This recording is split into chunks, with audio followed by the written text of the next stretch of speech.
7 உயிர்களை குடித்த ஈசன் மலை, இரக்கமில்லாமல் இறங்கிய பாறைகள். திருவண்ணாமலையில் நடந்தது என்ன பார்க்கலாம் இந்த செய்தி தொகுப்பில்.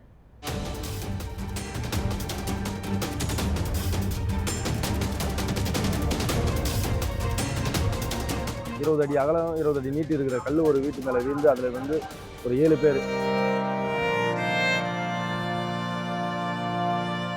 இவ்வளோ நாளாக இத்தனை வருஷமா இது மாதிரி நடந்ததே இல்லை சார். அப்படியே 7 பேர் அப்படியே அமைக்கிச்சு.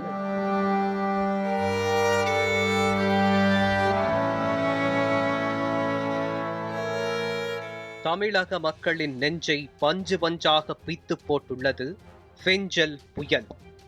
சென்னையை குறிவைக்கும் என்று கணிக்கப்பட்ட பெஞ்சல் புயலின் தாக்கம் தமிழக உள் மாவட்டங்களான கடலூர், விழுப்புரம், திருவண்ணாமலை, கிருஷ்ணகிரி மாவட்டங்களில் கோர தாண்டவம் நிகழ்த்தியது. கல் நெஞ்சையும் கரைய வைக்கும் பெஞ்சலின் கோர பசியானது திருவண்ணாமலையில் கல் பாறையையும் மண் பாதையையும் தடம் புரள செய்து அப்பாவி மக்களை தனது கோரப்பசியால் விழுங்கிவிட்டது. ஆறாத துயரங்களை சுமந்து பெருமூச்சு விட்டு கிடக்கிறது திருவண்ணாமலை நகரம்.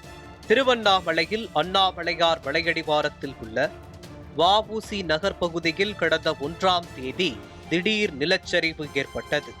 யாருமே எதிர்பாராத தருணத்தில் மலையிலிருந்து மேலிருந்து உருண்டு வந்த சில பாறைகள் 2 வீட்டினை சுக்கு நூறாக சிதைத்தது.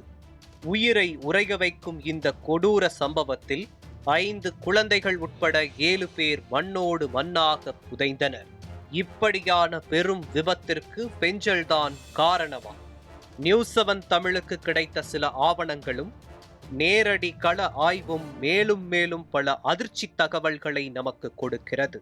கடந்த 23/11/2005 உச்ச நீதிமன்ற ஓய்வு பெற்ற நீதிபதி கே. வெங்கடசாமியின் தலைமையில் திருவண்ணாமலை மாவட்ட ஆட்சியர் அலுவலகத்தில் அனைத்து துறை அதிகாரிகளின் கூட்டம் நடந்தது.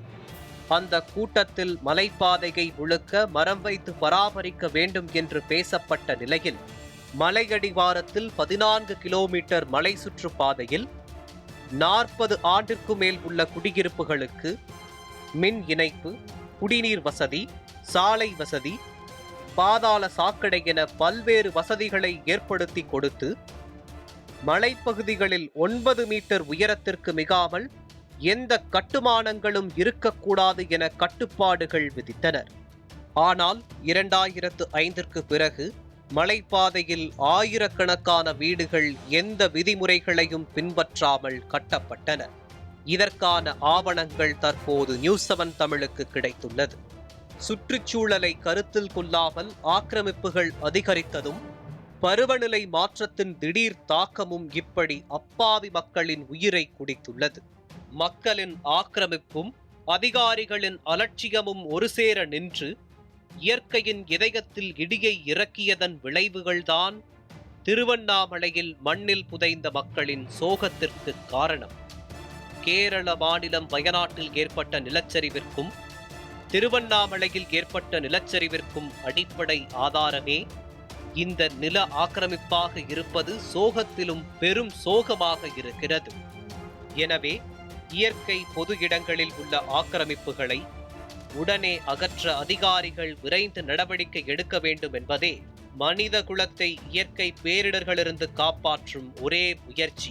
மலையடிவாரத்தில் இருக்கிற மக்களை அப்புறப்படுத்தி அவர்களுக்கு இந்த பகுதியிலேயே ஏதாவது இடத்தை தேர்வு செய்து, ஏராளமான இடங்கள் இருக்கும், அரசு நினைத்தால் ஏராளமான அரசு நிலங்களை அவர்கள் அடையாளப்படுத்த முடியும். ஆகவே அப்படியான அரசு நிலங்களை அடையாளப்படுத்தி இந்த மக்களை மீள் குடியமர்த்துவதற்கு அரசாங்கம் உடனடியாக நடவடிக்கை எடுக்க வேண்டும். இல்லை என்று சொன்னால் இப்படியான துயரங்களை மழை வெள்ள காலங்களில் ஆண்டுதோறும் இந்த ஏழை எளிய மக்கள் சந்தித்து கொண்டுதான் இருப்பார்கள். நியூஸ் 7 தமிழ் செய்திகளுக்காக திருவண்ணாமலை செய்தியாளர் செந்தில் முருகன் மற்றும் மயூரி தர்ஷினி காந்தி.